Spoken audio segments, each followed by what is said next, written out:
What ho chaps, I'm MagicalMike and I've finally built my legendary armour. It's been a long journey and it's been a long time since I did this kind of a legendary progress video.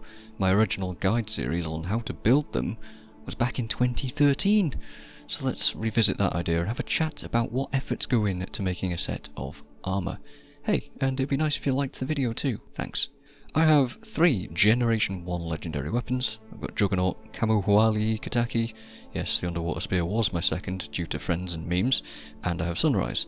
Way after that I progressed through Fractals for Ad Infinitum, and I've just finished the perfected Envoy heavy armour from raiding.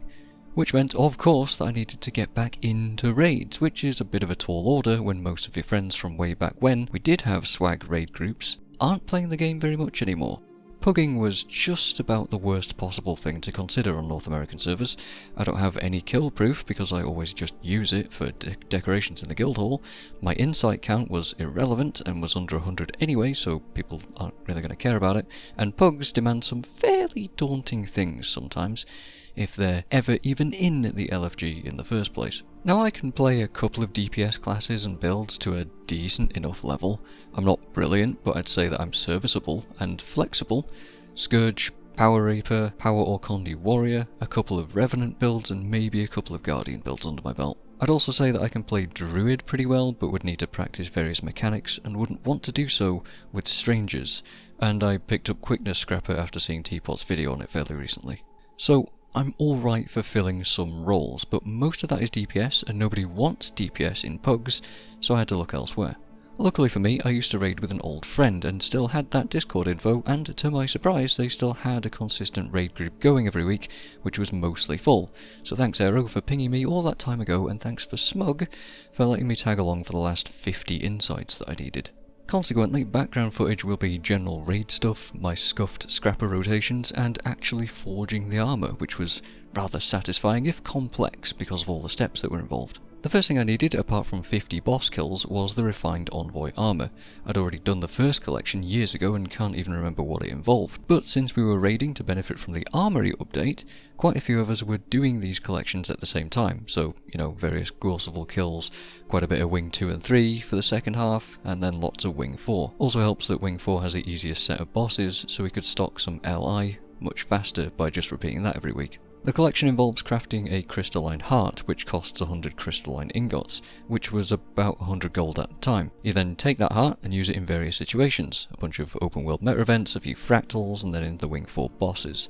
Beat Cairn without failing a green, arbitrarily use Protect and survive getting spiked in Mercer Overseer, also arbitrarily make Rigum explode by failing the mechanic at Samurog and then just kill Deimos without dying, which is the most reasonable one. And way, you got yourself a fairly cheap set of Ascended armour and the Precursor set. These 2 collections were probably the most fun part of building the set because they weren't just a gold grind, minus the heart. Sadly, pretty much the rest of the journey boils down to amassing tons of gold for materials. So to the guy in my comments that was giving me crap at one point for not spending my gold on equipment templates, this was why. Jeez. So let's have a look at efficiency and see what we do need for this stuff. Oh, and during the process of making the set, the total price fluctuated from about 2,100 gold to about 2,600 or 700 gold just after the Armoury update, and then over time has slowly come back down to where it is now in those following months, which is kind of nuts how massively that's fluctuated. First, the Gift of Prosperity, crafted by putting a Gift of Condensed Magic, Condensed Might, 15 Mystic Clovers and a Gift of Craftsmanship into the Mystic Forge. There's a lot of hoops to jump through here. The Gift of Craftsmanship can be bought at Faction Provisioners for 50 tokens, and those tokens are daily time gates to get hold of. Now there is a super helpful tool on Guild Wars 2 Lunchbox called the Provisioner Helper that I used to track my progress here. I bought anything that was under 1 gold each per day, traded Ecto, Obsidian Shards and Mystic Forge Stones. So basically I could get 7 to 10 tokens every day and you need 300 for a whole set. I'll put a link to that, I don't know, in the comments or the description or something. A lot of people complain about this process and yeah, time-gated stuff isn't great, but if you're proactive, it isn't really a problem. I was done with this in about a month, way before I was done with anything else. The clovers are always a pain, but if you're into PvP, then you'll build them up. Crafting them is a terrible idea nowadays with Mystic Coin prices, so my old guides are well out of date. You can also buy 2 of them daily from Fractals, which is what I chose to do.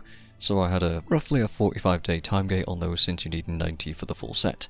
Luckily, a huge amount of the cost of armour comes from clovers, so I kind of bypassed that trouble a little bit. And then we have the condensed gifts, which is purely gold, honestly.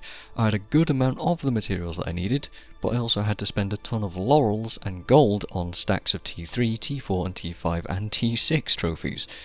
I could have done Eternal Ice trades for some of these, but I didn't think that the lower tier mats would cost quite so much. I only needed about 100 of the T4 and T3 at the end, and that cost me a whopping 200 gold, which was painful. Each gift of prosperity was over 300 gold, and you need 6 of them, which is a good way to break your bank. The gift of prowess was the next job, and what I needed insights for. 25 legendary insights, 1 eldritch scroll, 50 obsidian shards, and a cube of stabilized dark energy in the forge to make these. Again, 6 of them, because 6 armor pieces.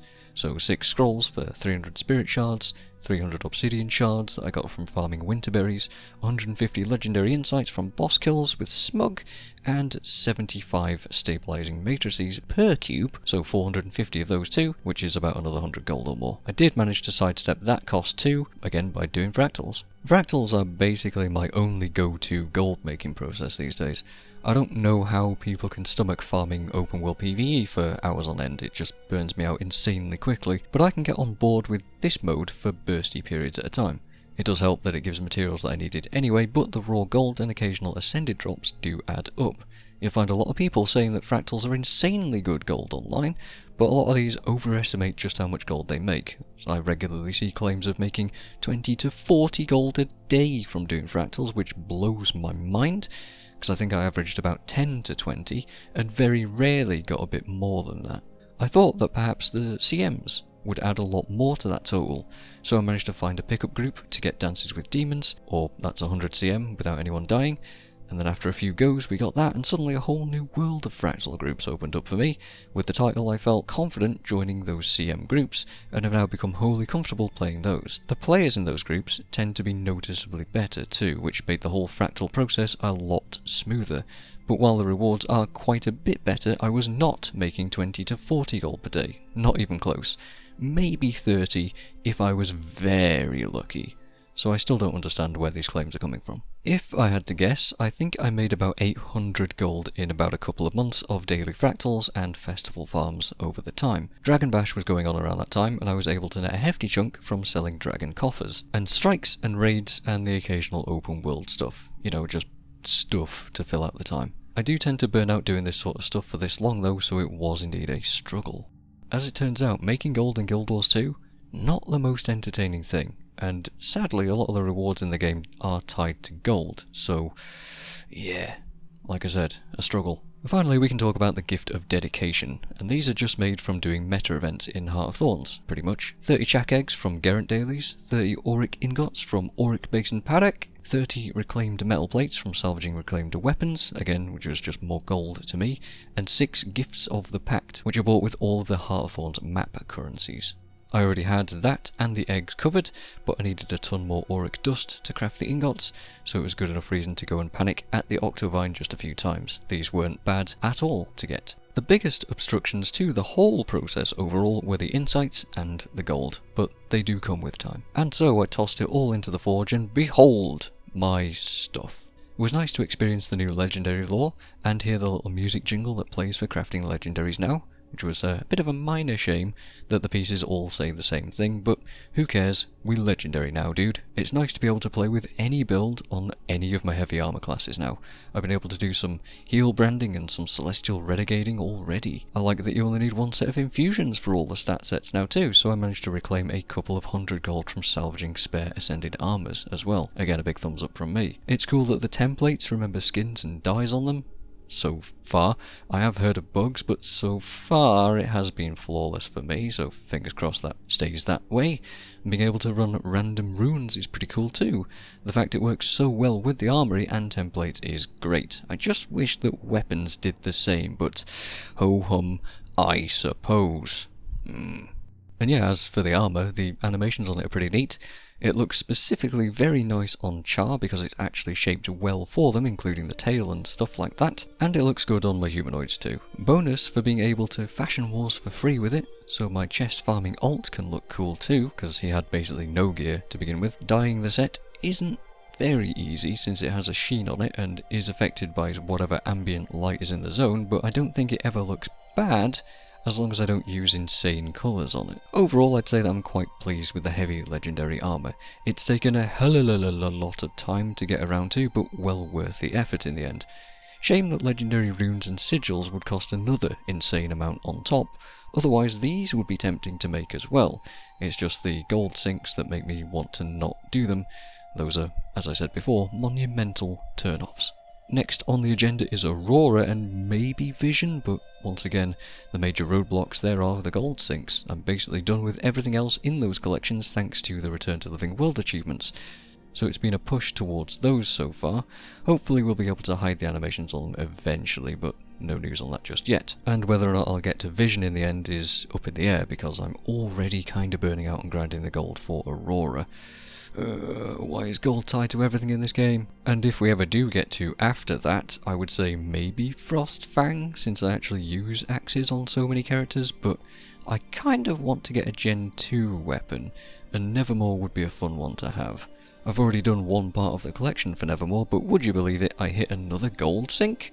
Yeah, it sucks, because the collections are actually really fun to do for all of these items, but the gold sinks just ruin that sense of progression for them, which is part of the reason why I'm enjoying the Return to Living World achievements, because so far there has been no gold sinks. It's just been go out and do stuff, and I approve of those greatly. Anyway, legendary heavy armour acquired. Aurora next on the list, and then we'll see from there. Thanks for watching me prattle on about my video game achievements, I guess.